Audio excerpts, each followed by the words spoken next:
right, welcome back, everyone. I'm so excited to introduce our keynote panel for tonight. Joining us this evening, we have Maybelle Blair, a former All-American Girls Professional Baseball League player, one of the original founders of the International Women's Baseball Center, and an advisor on the A League of Their Own television series. We also have Justine Siegal, who is the first woman to coach for a Major League Baseball organization, as well as the baseball coordinator for the A League of Their Own TV show. And Justine also founded Baseball for All, a nonprofit that provides opportunities for girls to play, coach, and lead in baseball. And then also with us tonight is Sarah Domin, who is currently a freshman from Syracuse, New York. She is the first girl in her district's history to play on a school baseball team where she plays third base and pitches. And she is also an aspiring human rights lawyer. So moderating tonight is Kat Williams, and I will turn it over to her. Take it away. Thank you, Jessica, and thank you for all of you for coming back after dinner and joining us for the keynote panel on Title IX. You know, the conference is the focus is Title IX, where we've been, where we're going, and so when we started thinking about either keynote speakers or how we wanted to bring this all together, it was clear to us that one of the things we need to do is look at and talk about the actual impact. And what better way to do it than to have three generations of women who have played before, during, and after Title IX. The first thing I want to do, and I'm just going to kind of say a few things about Title IX, and then I'm going to ask each of the panelists to say something about themselves and their connection to Title IX. And then we've got some questions. I want to make sure we have over an hour for this, but I want to make sure we have plenty of time for you guys to ask questions. And, you know, because if nothing else, you have an opportunity to talk to three women who are part of history, making history. And so I want to make sure we have plenty of time for that. If you've watched any sports on ESPN, you've no doubt heard that Title IX is 37 words. That's the way they publicize 37 words that changed the world. Now I'm going to read those 37 words. No person in the United States shall, on the basis of sex, be excluded from the participation in, be denied the benefits of, or be subjected to discrimination under any education program or activity receiving federal financial assistance. Most of us have no clue really what Title IX says, but those 37 words did change the world. As a women's historian, I often say to my classes, I believe that Title IX is probably one of the most significant pieces of legislation for women in this country since the ratification of the 19th Amendment, which finally gave women the right to vote. Title IX has been crucial to the growth of girls and women, and it's not just about sports, of course, but that's why we're here. For one thing, some of the stats. In 1972, when Title IX was passed, there were just around 300,000 women and girls playing college and high school sports in the US. Female athletes received only 2% of college athletic budgets, while athletic scholarships for women were virtually non-existent. By 2012, which was the 40th anniversary of Title IX, the number of girls participating in high school sports nationwide had risen tenfold to more than 3 million. More than 190,000 women were competing in intercollegiate sports, 6 times as many as in 1972. By 2016, 1 in every 5 girls in the United States played sports, according to the Women's Sports Foundation. Before passage of Title IX, that number had been 1 in 27. Okay, great stats, but so what? That's often the question. So what if women get to play sports? Does it really matter? Well, yes, it does. And that matters. That is also shown in the stats. One of my favorite stats is that of all women in the upper echelon of Fortune 500 companies, 85% of them played organized sports. Now, that doesn't mean were college scholarship athletes. It doesn't mean they were professional athletes. It just means that they played organized sports, 85% of them. We have always known that sports gives us a sense of independence and courage and self-worth. And it's done that for eons for men, and it's also doing that for women. And that's one of the many reasons Title IX is important. So those are the facts, the stats, and there are a lot more, but I think those give us the idea. But again, so what? Why does it matter? Why do we care? Why are we celebrating the 50th anniversary? Well, we have three women here, Maybelle Blair, Justine Siegal, and Sarah Domin, who are baseball players. They are of different generations. They've had different experiences, but they all have had, Title IX has been important to them. And so I wanted to start with, and I have asked them about this previously. I wanted them to start with just a little bit, tell us a little bit about themselves and their connection to Title IX. Maybelle, do you mind if we start with you? Sure, the old girl can handle it. I haven't liked some of that, Justine. It's water, I promise. Wow. That was a beer. I know. One. Hi. Yeah, my name's Maybelle Blair, and I grew up playing baseball. I had to, because if I didn't, my family would have turned me in. So people ask me, what was your first remembrance? Well, I don't have a first remembrance because that was my whole life. I had nothing but to play. We played with balls covered and with tape and bats nailed together with tape. But that was the only thing we could play in our days. We didn't have TikTok and all these things and iPhones and what have you. We didn't have it. We had a radio, half of it didn't work half the time.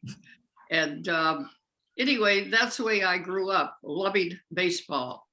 So as I grew up, I became pretty good at I was very athletic in most all sports that I ever played, but I love baseball, naturally, best of all.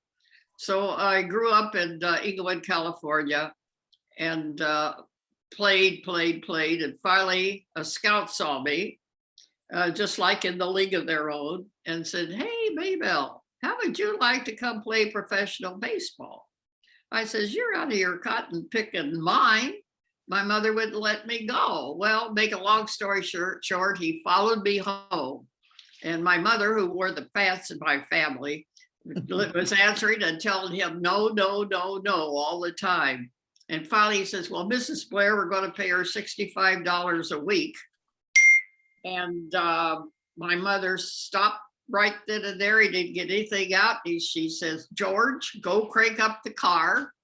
I'm going to pack her suitcase." And she's on the next Santa Fe train out of here for Chicago. And that's the way I got into it. And that was my history of getting into professional baseball. And you've never looked back, have you? I will never look back until I die. And I still got a few years to go for that. So I hope so. And fight. We all hope so. Well, Blair, can you remember, I remember at one point you talking about going to a conference where the women who had been instrumental in the passage of Title IX had asked you to come. And could you tell us a little bit about that? That was in the early days of Title IX. Oh, yes. They wanted to honor the Southern section of the women that put their jobs on the line. And believe me, they did. They were ridiculed. They were everything. So he invited me and 5 other All-Americans. It was Tybee and Snooky and Hetty and Annabelle and Lee, I think it was. And they asked me to be the keynote speaker that night. So I says, oh my God, I've never done anything like that. They says, maybe I'll just start talking, you'll have no problem. So anyway, I got to up there and I telling you, my knees got weak at the knees, but I was so thrilled that they asked me to be able to do that because I admired those women so much. And there was about 15 or 18 of them sitting behind me in a round circular type setting. And I was never so thrilled in all my life. And Ann Drysdale was there that night. Yeah, that's fantastic. And those were women who had been either coaches or athletic directors who spoke out, right? Yes, absolutely. They were ridiculed from one end of this country to the other, and because everybody thought, well, women's going to get in there and take all the money from the men's sports, and they won't get scholarships, they won't get anything, it's going to ruin men's sports.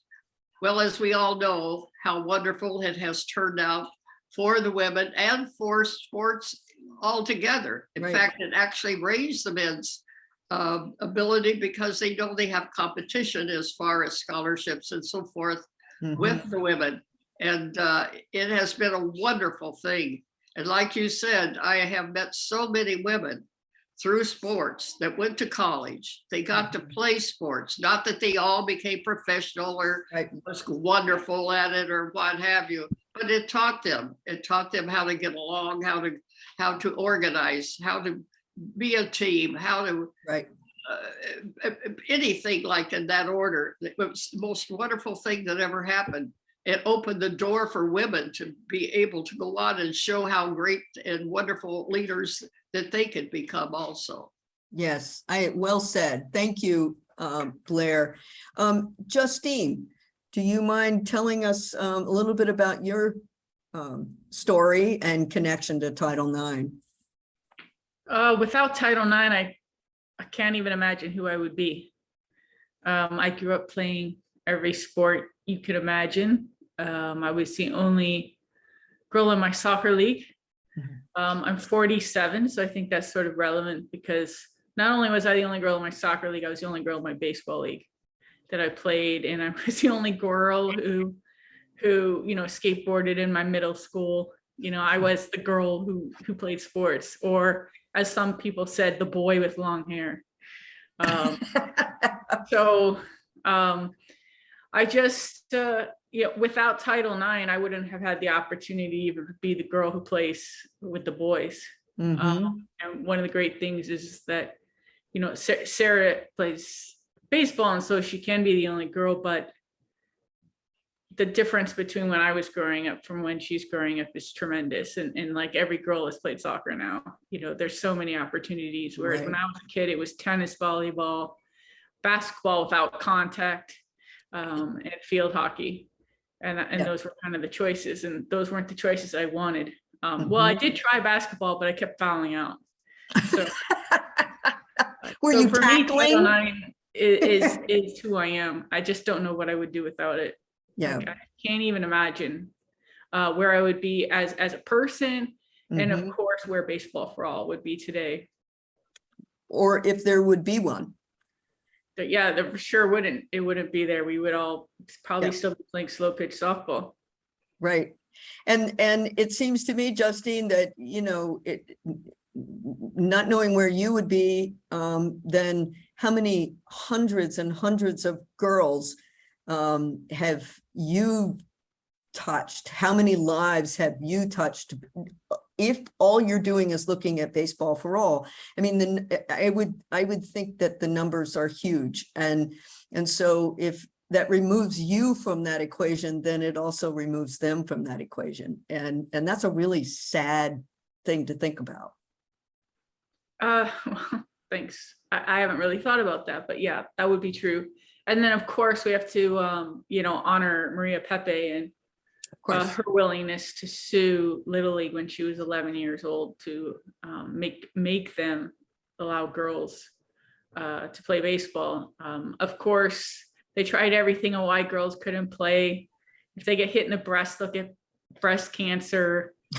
Male coaches couldn't help girls if they, scratched their leg and blood came. The men would be too awkward around the girls. Everything you could think of, they tried, but she won, and here we are.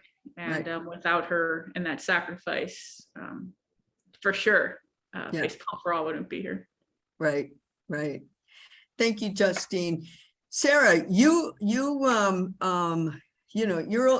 no pressure, carrying the weight of an entire generation on your shoulders. But tell us a little bit about your journey in terms of playing sports in general, but specifically baseball.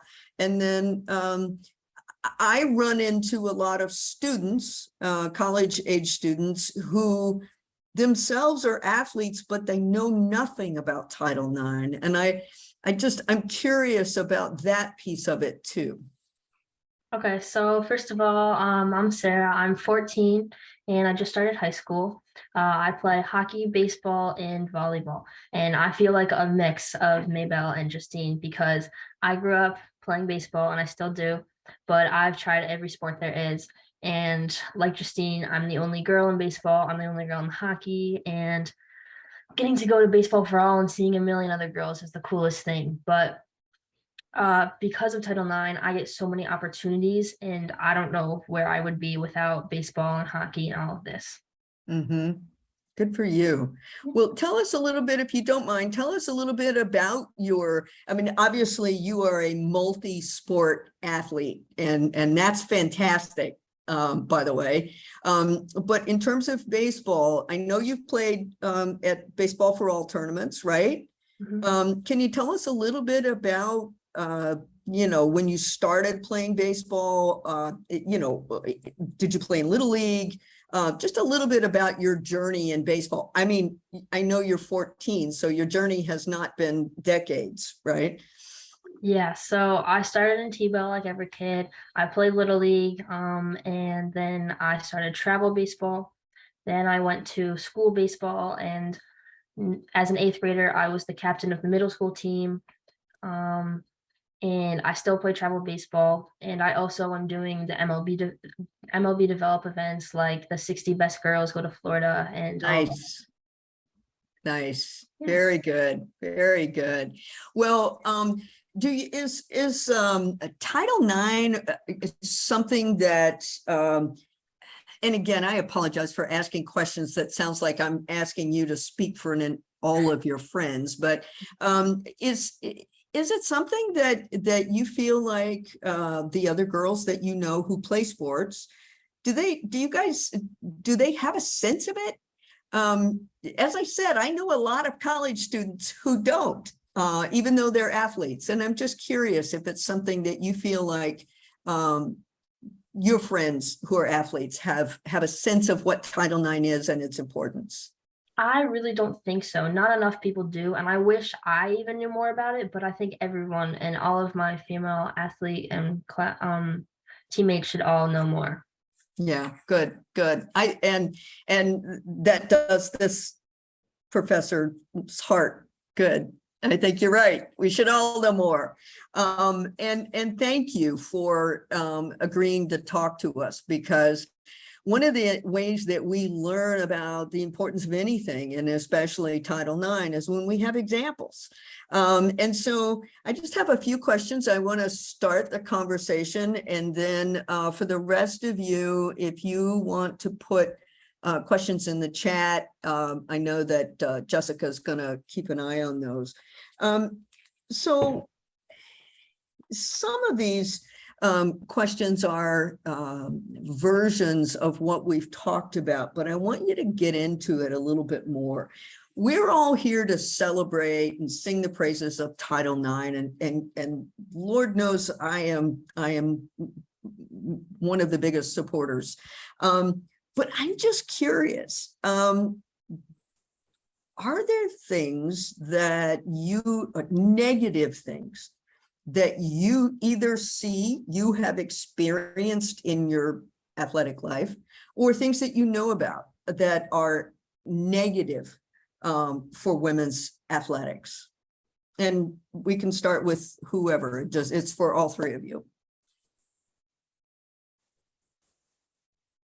I'd love to go. Okay. So, well, something negative I see is when I try out for baseball and they say, "Oh, when are you going to play softball?" Or, "Oh, you should go and try for softball. Like, you're probably not going to make baseball." And I've had friends who tried out and now they play softball because because the coach mentioned to them and they realized they might have had a better chance with softball.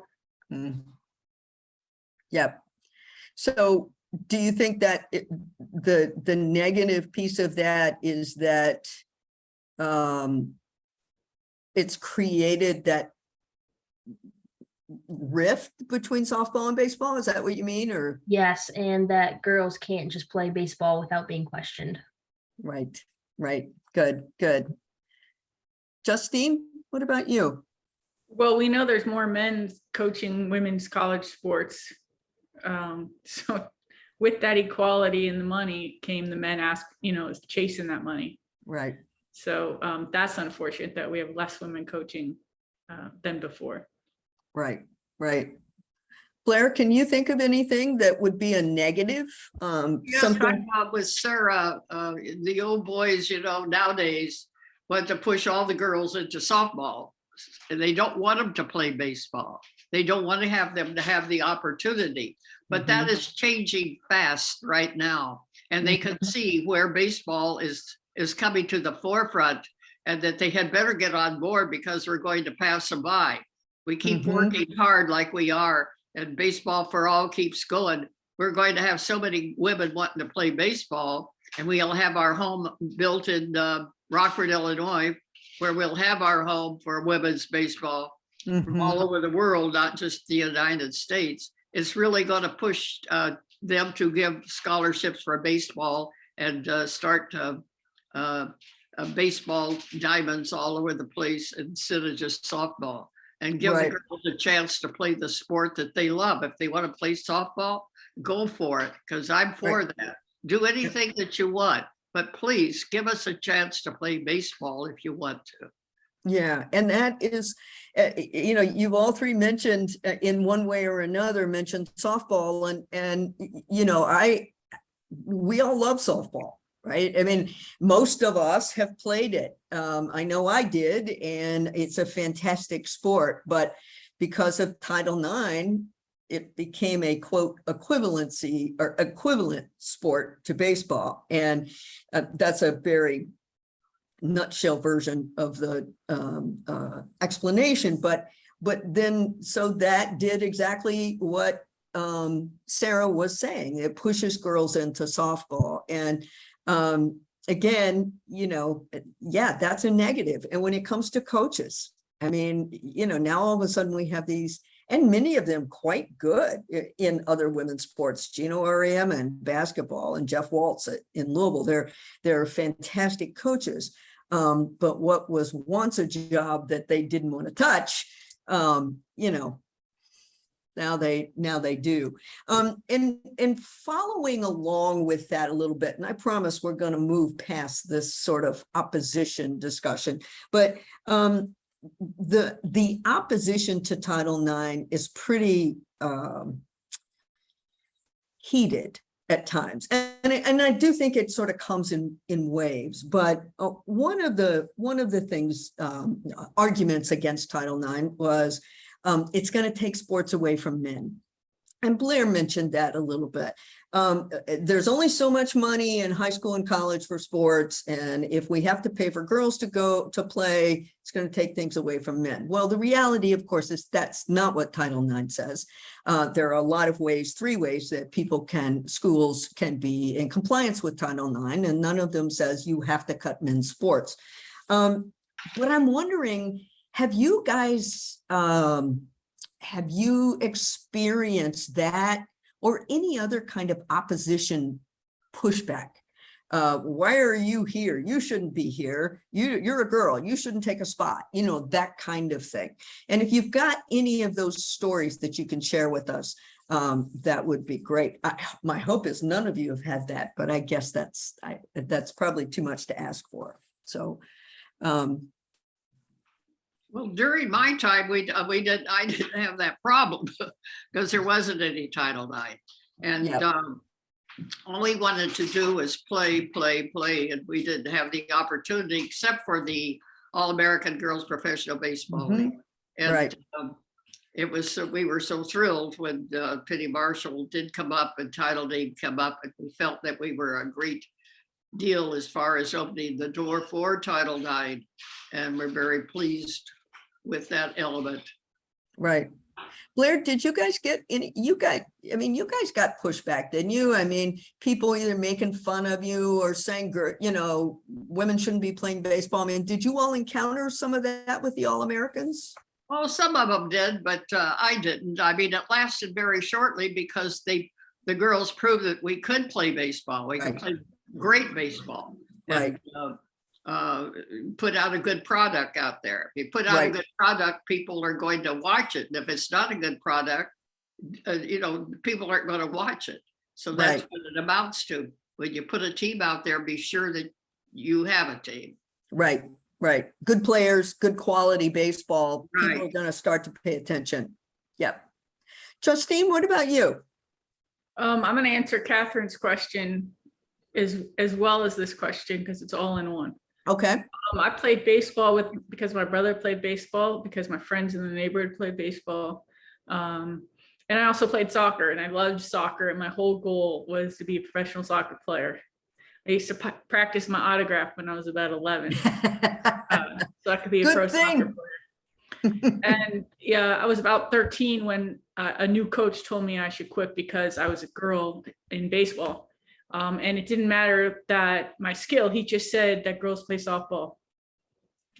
And so that's kind of, when I knew I wasn't going to ever quit. But it was the uphill battle for my high school not letting me try out and telling me I had to play softball to then I changed high schools and they let me play. But then, it was just a constant asking people if I could play. It wasn't assumed that I'd be able to play. I would have to call people and say, hey, can I try out for your team? Hey, can I play? And so, Catherine, the reason why I'm here, I guess, in baseball is because the more people told me I couldn't play because I was a girl, the more determined I was. And in that determination, I fell more in love with the game because I had to practice more. I had to always be better. I always had to prove myself. It was constant.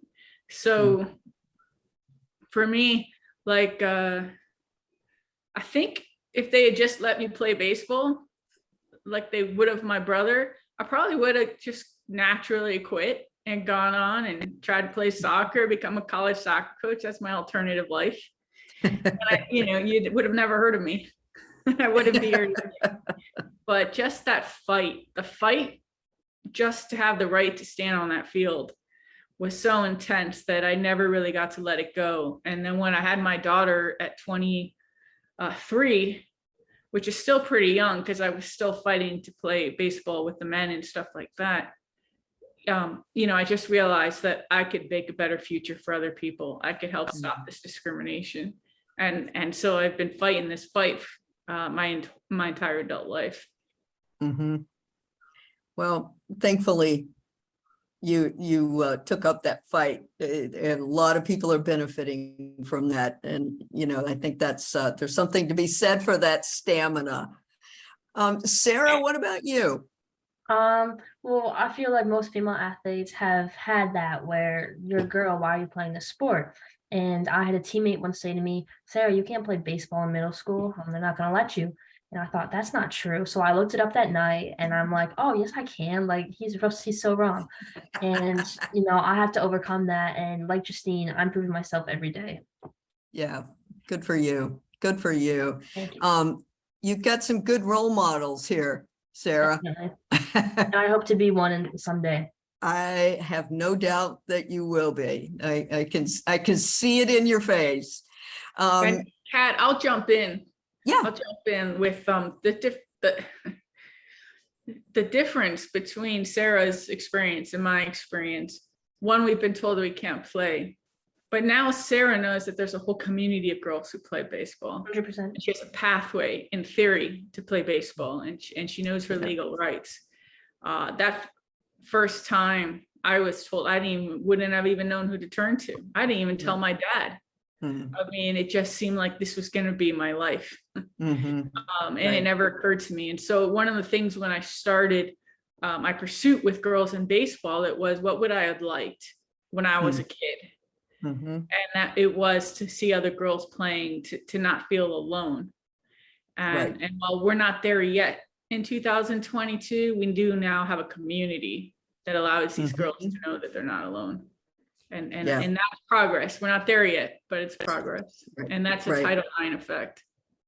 That's fantastic. Thank you for pointing that out. Justine, do you think, and obviously you are a big part of creating that community. How do you think that's changed over the years? I mean, you've been working with Baseball for All. I mean, not working with, but you are Baseball for All. How has that changed? Have you seen the girls sort of shifting in I'm not sure, this question is just sort of forming in my head, but I'm wondering how that creation of that community has changed, or how you've seen it change over a period of 10 years or. Yeah, for sure. Last week I was at the USA baseball meetings, now that Baseball for All is a member, which means sitting at the table with Little League and Babe Ruth and AAU and all of those heads. And it took a long time to get in that room. But one thing I told them, same thing I tell you, is people used to, I used to go, girls baseball, this is what we're doing with girls baseball. And it would be like, they'd ask me like, well, who is behind you? Who else is doing this? And it was just me. And now the question is no longer, is baseball happening for girls? It is. It is. It's not a question anymore. Right. And so you either need to jump on board or not. Right. And that's really a big difference between questioning girls. Is girls baseball valid? Is my idea really going to happen? I mean, we knew it was happening in Pawtucket, but was it happening everywhere else where we could form girls leagues or girls teams, girls events? And now it's like, it's happening. So jump on or jump off. Who's going to be first? Right. And with Major League Baseball also running programming, it makes all the difference to be able to say that Commissioner Manfred is behind girls playing baseball. Yeah, that's fantastic. We had a few hours ago, we had a discussion about the Amazon Prime show that you had a big part in, and about the representation and the historical connections and things. And we were talking about the hashtag they use, Find Your Team. And that's kind of what you're saying, right? Like, this is, girls like Sarah and so many others, they have a community, they're finding their team. And that's, as a result from the beginning, it's Title IX, but it's people like you and Sarah and Blair and others that take that mantle and make it happen. I'm wondering then, and this is kind of connected to that, I'm wondering what you guys think about this question. And I've thought about it before and I don't really have an answer. What do you think has been the impact of Title IX on women who are not, and girls who are not necessarily playing a sport? By that I mean, fans, but things like the merchandise, interest in a sport. Do you think Title IX has had an impact on girls and women in the realm of sports that are not necessarily athletes? Because not everyone is, right? Well, I think Title IX has opened the door for absolutely everything as far as sports goes, and people realize that without sports, it would be a terrible society. And I have noticed since Baseball for All how it has grown from down in Florida at Justine's first session, how it has branched out, and so many other people now are having their own sessions all over the United States. And it's remarkable how it has grown through that. People realize that, hey, this is great. It's good for my child, even though I didn't play. I can see what's happening in the world, that give them a chance to learn how to get along and how to play and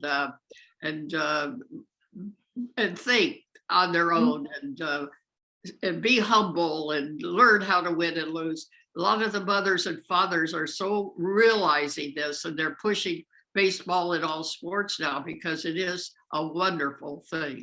Yeah, I think that's true, Blair. I think even if you are not someone, maybe you physically you can't play a sport, or you don't feel comfortable playing a sport, or you don't want to play a sport, but if you still see yourself as a young woman represented on a field or on a court, that's got to have an uplifting sense to it, right? Sarah, what do you think about that? I think just seeing women doing male-dominant jobs or sports is just so inspiring, and all of these women across the world get to feel inspired and know they can do everything. Yeah, good. What do you see, Justine, in the way of ways that Title IX and that impact has had an effect on even those of us who maybe don't play a sport? Well, I think what Laureen's saying in the chat section is, that Title IX also went into education. So I think that is something we should mention. That education is obviously really important. Otherwise, I just think, if girls don't see it, they don't think they can do it. That's how most people are. I mean, I think that's true with boys as well. It's just that boys often have had all these opportunities to go ahead and see it. But I also think that boys and girls rise up together. And so the more opportunities there are for both to pursue their passions, the better off we are all together. And Title IX has provided that options. And then at times, Title IX has offered men more opportunities at colleges that were swinging one way or the other. Right. So obviously it's helped us greatly, but it has helped men as well. Right. Good. Thank you. And the last question that I have, and then I want, hopefully everyone will pop in here. We're not done, right? We're not done. Title IX is not perfect. Title IX was not the end all be all. God knows we are miles ahead because of it. But what do you think we need to do from here? And again, still using Title IX as that platform, because that's provides that foundation for us. But what do you think is next, and how do we get there?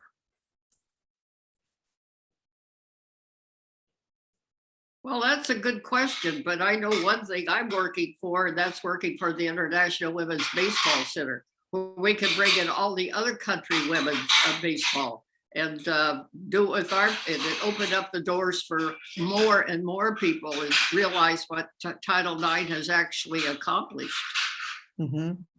Good, Blair. Thank you. Sarah, what do you think? I mean, you're in the midst of it, right? Where do you think what do we need? Well, I think one thing that we're doing, which is really helping, is creating a ton of women's college baseball club teams. I think that's awesome, and I plan to go to some next summer and see their games. Oh, good. Do you live near what's a college you live near? Well, Syracuse University, but the closest one, I want to say SJU. Oh, okay. Yeah, that would be your closest. Yeah. Okay. Yeah. That's and there are so many people working hard to make those opportunities, right? And so we have Title IX, like I said, as this foundation, as this platform, but we can't stop. You know, it doesn't end there. Justine, what do you think? I mean, you are the one who's up to your eyebrows in it. You know, what do we need? What's next? I think one, education of what Title IX is still a situation. There's still rules out there that girls can't play.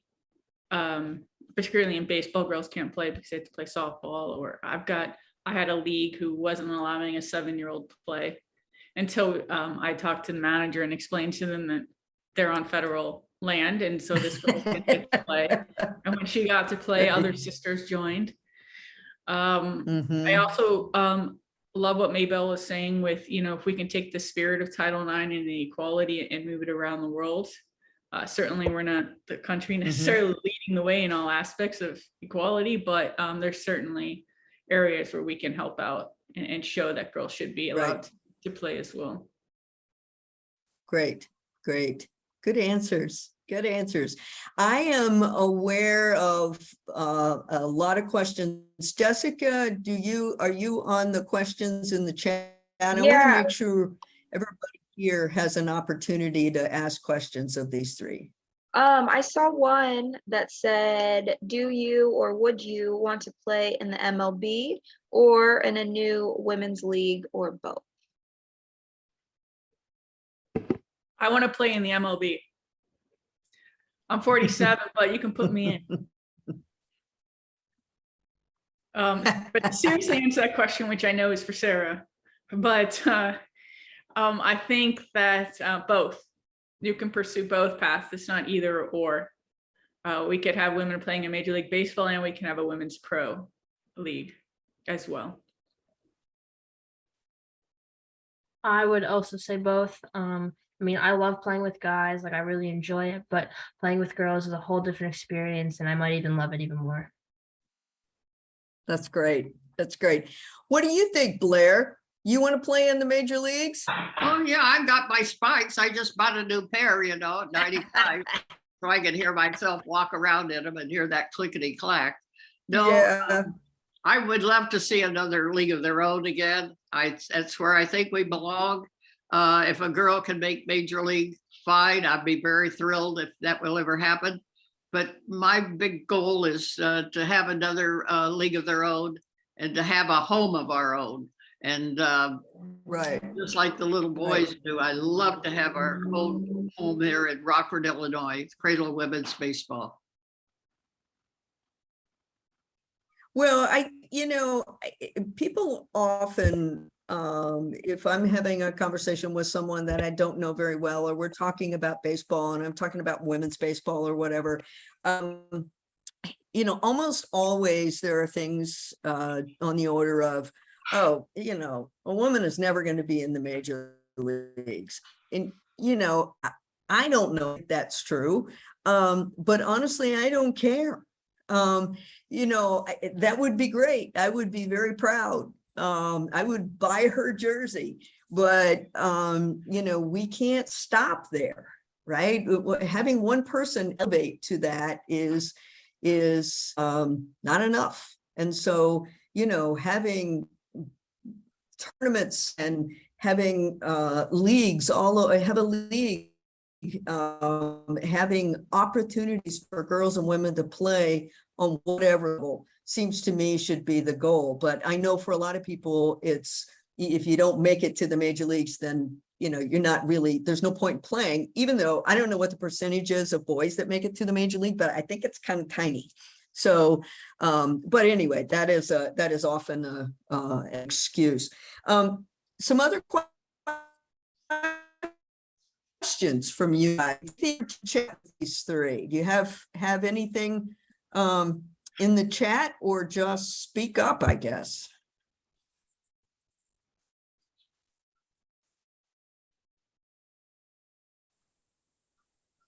I would like to say, while people are formulating their questions, that women athletes, girl athletes, and specifically even in baseball, our value is not in comparison to men. We are enough as we are. And so this constant like, oh, well, he can jump higher, or he can do this. Like, I don't care. Right. Like, we don't need to have that comparison. And so a women's baseball league of its own would be very valid and very exciting. And obviously we see that in other sports. So this constant comparisons what men are doing is not the right comparison. The better comparison is what opportunities do men have and what do women have? Right. I agree. Well, much better said. Other questions, comments?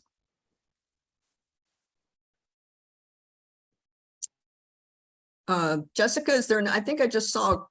Yeah, Tara wants to know, how is the best way to market women's baseball with the big myth that nobody wants to watch women's sports, or it's getting mansplained by internet trolls?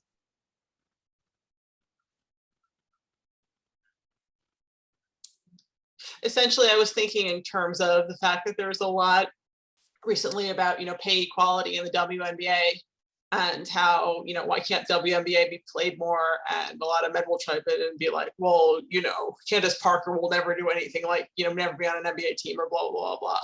So I was wondering, and the fact is nobody's watching. And I was wondering, to me, it seems like a marketing thing. And I was wondering if there was a way you could think to market women's sports, that would sort of just be like, look, people are interested in women's sports. How do we get that message across that women's baseball would be just as popular? If that makes any sense.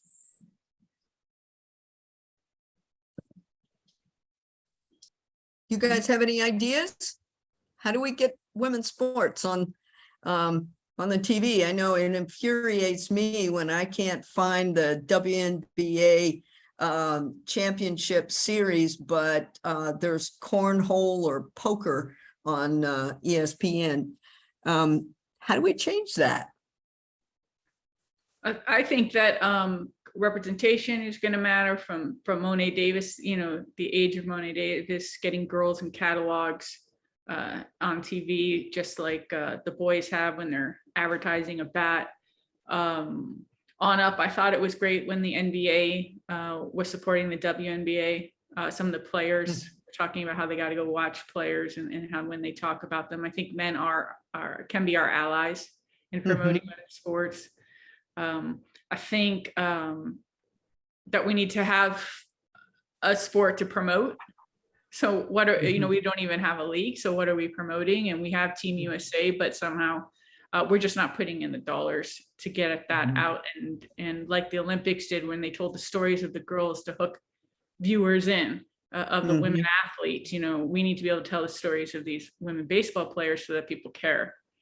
And not just everybody flashing through in 30 seconds. That's great for awareness. But we got to really know who is on Team USA and why haven't we seen them marketed in all kinds of media outlets, from Latinx magazines to, doing, it's like Maybelle's done more media than anyone else in women's baseball probably this year. But that diversity of how she's been everywhere is the same way we have to tell a story and show that women are playing.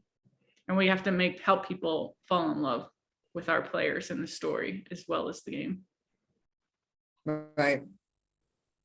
Yeah, we got to get the product out there. And the more that we try and the more we get together as a whole, instead of everybody having their little hole in the wall, we got to get together and a forum. And I'm thinking about maybe we should start trying to get a woman commissioner that would help advertise our sport. We have to unite some way. Yeah, it would be really interesting if, like, the NCAA was forced to market both men's and women's sports. Well, what if MLB did the same thing? Right. Yeah. Right. Yeah, that's really great. That's great.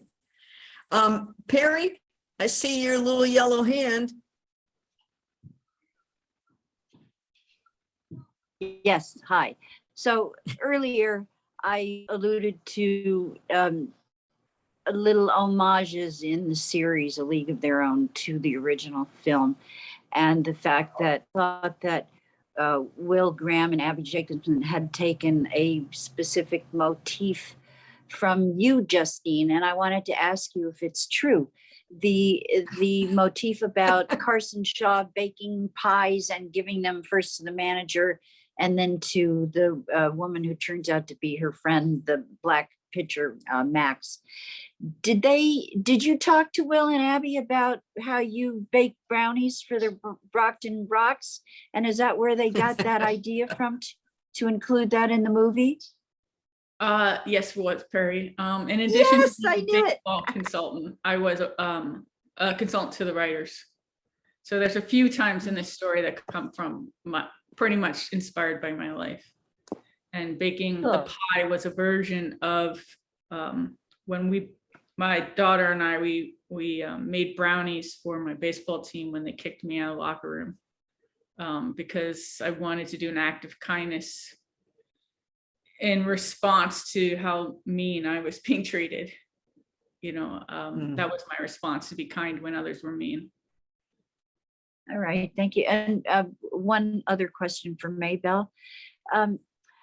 The series has, I don't know, I see on Twitter, it's sort of unleashed a torrent of gratitude, and not just from gay people or queer people, from people like me who are basically straight, but who have gay friends and queer friends, and love seeing that perspective offered in a way that doesn't overly sexualize things on film, because that's always how things about gay and queer people have been presented, not as real life, living their lives, going to baseball games, forming friendships, making breakfast, things like that. But I'm wondering, because you, of course, are now celebrated for having gone to, I think it was the film festival in New York, where you basically came out on stage at age 95. And I'm wondering how seeing the series and being involved in it provided you with the impetus to finally speak your truth at 95, after you really kind of kept silent about it for so long, and why you think that that's so important, for people today to feel that that support and encouragement that they never had before in pop culture vehicles like that. Well, I found out that Will and Abby were gay, and several of the other girls, and I don't know what happened to me. I was up on the stage naturally at Taruco, and it dawned on me, Maybelle, if you could help one or two young girls or boys come out of the closet and not be afraid to hide, and let people know that we have hearts and blood and everything, and we love and everything, maybe you can help somebody. And it just dawned on me, just push that door open. So I did. I just pushed it wide open, and I came up on that stage and I told them that I was gay. And I'll tell you, the flow of blood went from my head clear down to my toes. I felt so wonderful that I was able to say the things that I would like to have said for 95 years, because I have known I've been gay ever since I've been a little girl. And I've had to hide it. I had to hide my feelings for everybody that I liked or cared for or what have you, until I got into high school.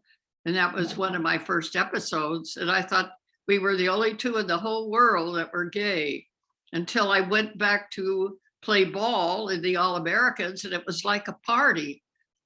Over half of them were gay, and I was so thrilled. You have no idea. It left a burden on my shoulders that I can't explain. But I do hope that me coming out, if I can have helped just 2 or 3 or 4 girls, feel free, or boys, to let people know that it's okay to come out. People are still going to talk to you. Your families are still going to accept you. I was so afraid, so frightened that my family wouldn't accept me. but the phone was ringing off the hook and telling them that they love me, not for my sexuality, but for who I am and as a person. Well, that's the way we all feel about you, Maybelle. We love you for who you are, and you're beautiful in every way. And thank you for being such a shining example of wonderfulness and devotion to girls baseball, and you too, Justine, and the way you've inspired all the young girls that you've encouraged and given a place to play baseball over the last 10, 15 years. It's just so inspiring and such a beautiful thing to witness the flourishing of girls baseball right now, because it's growing all over the world. And a lot of it is because of what people hear you and Maybelle and other people have done to make that possible. It means a lot to all of us. So thank you. Plus, it gives umpires a place to work.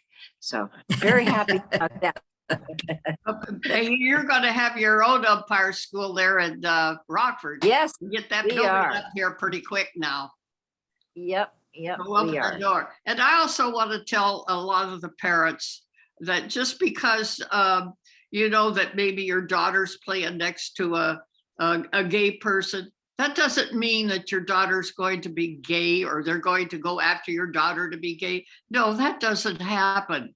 You either are gay or you're not, and nobody's going to change your sexuality. So please remember that. Don't hold it again, or don't be afraid that your daughter will turn just because she's playing with a gay girl. That does not happen. Does not happen. No, it'll just make her happier, wiser, more understanding, more compassionate, kinder, and more open to experience of every variety. So Absolutely. You can't change your sexuality how you feel. Well said, Blair. Well said. I think I saw a question for Sarah in the chat. Was there, Jessica? It's Yes. hard for me to keep track of it. There's No, so you're much fine. of it happening. You're fine. This question is for Sarah. Do you have a highlight or two in your baseball life so far that you want to share with us? Definitely. So first of all, in the season of 2021, I hit 7 home runs while the next player on my team hit 1. But after I hit 1, the next game, I saw 2 little girls wait behind the fence for me to hit a home run. And just seeing them be there and watching, it was just the coolest thing. And I inspired them, and it was awesome. Oh, that's great, Sarah. I love to hear that. Thanks. That's great. That is great. Other questions or comments for these three?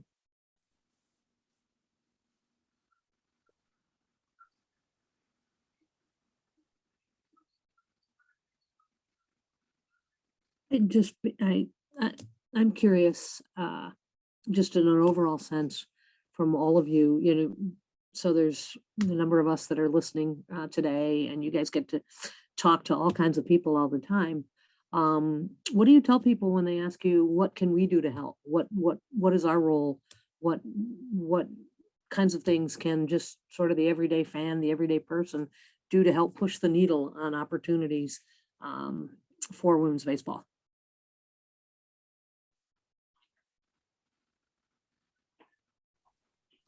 Well, there's a few ways you can help. For us as well, as Maybelle will say, funding. Donations are always great. The world does run on money, but you can also volunteer. You can start a team. You could become an assistant. You could do, if you don't coach, you could help with some of the paperwork and the details that go into that. In your jobs, you can sometimes you have the ability to share the stories of girls playing baseball. I know with Baseball for All, we are almost an all volunteer organization. There's just 2 of us in the office, and everyone else is a volunteer, from our graphic artist to even the person who puts our press releases on Newswire. that's someone who worked somewhere, who got it, who, made it so that we could do that type of thing. So volunteering is a great way to help get the word out and do a part where you can match your skill set to all the needs that we have. Yeah, that is so true. Like Laurel Hershiser told me when I was in the Dodger scorebox, he says, when you donate to WIBC, press that red button and be sure you add a lot of zeros behind your donation. So we're all open for it. We're building our fence right now around Meyer, and soon after it's all built, we're going to have a beautiful scoreboard. So just wait until it's finished. I'm going to start hitting you up for that scoreboard, because it's going to cost us about, I'm guessing around $12,000. That's a lot of money. So get your pocketbooks ready.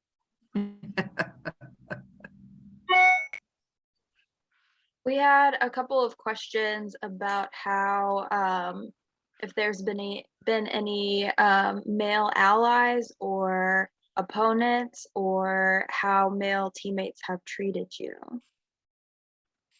I'll talk about my male teammates treating me.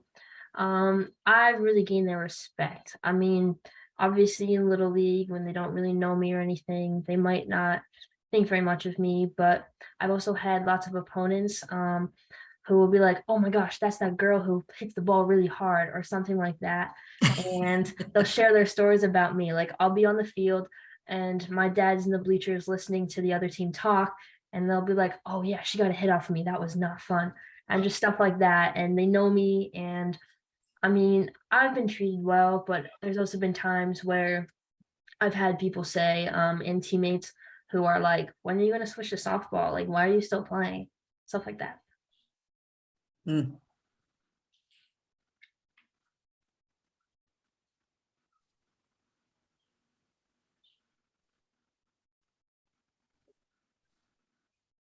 Justine, is there any projects for baseball for all that you want to talk about? Anything coming up?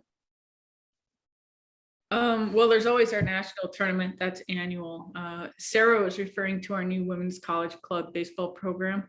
So our model has been to mentor parents into starting youth baseball programs, but now we are mentoring college students on how to start college baseball programs. And then we're hosting a college club championship. This will be our second year. So if you work at a school, or if you have a daughter in college, maybe she would be willing, or even a son in college who would be willing to start a program. The goal is to have a robust college club baseball program where you could play every day, and Sarah could just look up and say, where are the schools? I like this one, I'll apply here and I can keep playing. And then from there, perhaps NCAA status. Great. I have another question for Sarah.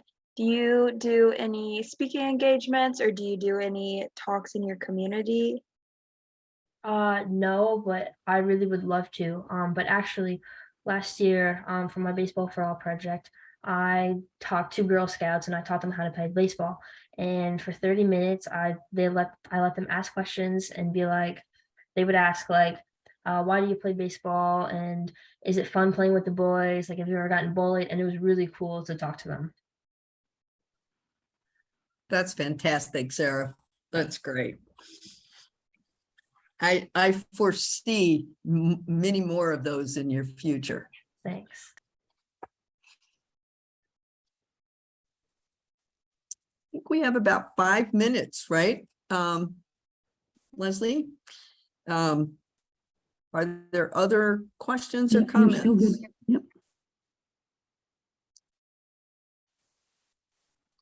Yep. I would just like to say from my perspective, it's a real treat to be able to see 3 generations of women who, as Justine said, refused to say okay and walk away. In your own, all of you in your own ways had those moments of you can't do that, or you shouldn't do that, and girls can't do that, or but the common thread, the ages are different, the generations are different, but the common thread is one of courage and determination. And starting with Blair and all the women in between, and Justine and all the women in between, and Sarah, and God knows there will be women, girls looking up to you. This is really the icing on the cake of Title IX. To be able to see the generations, to be able to see the change, hear the change, feel the change. We can talk about stats all day long. We can talk about the percentages of women who do X, but we have 3 women here in front of us who have lived it, and who continue, most importantly, to keep giving and keep giving and keep giving. And that's why now we're where we are.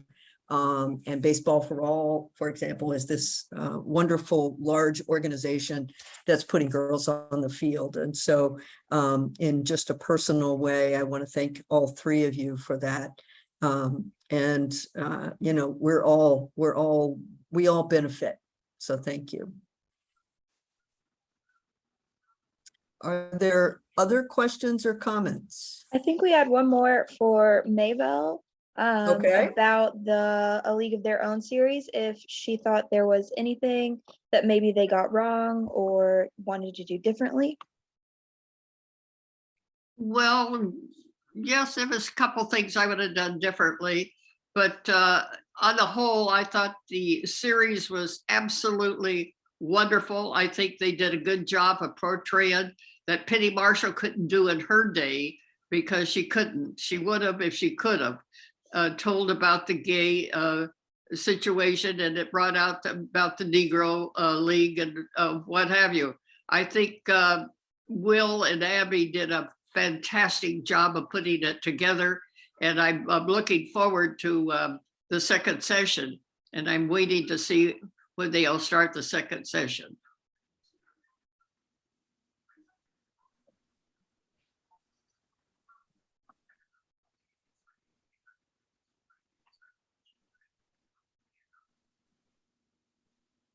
Is that it, Jessica?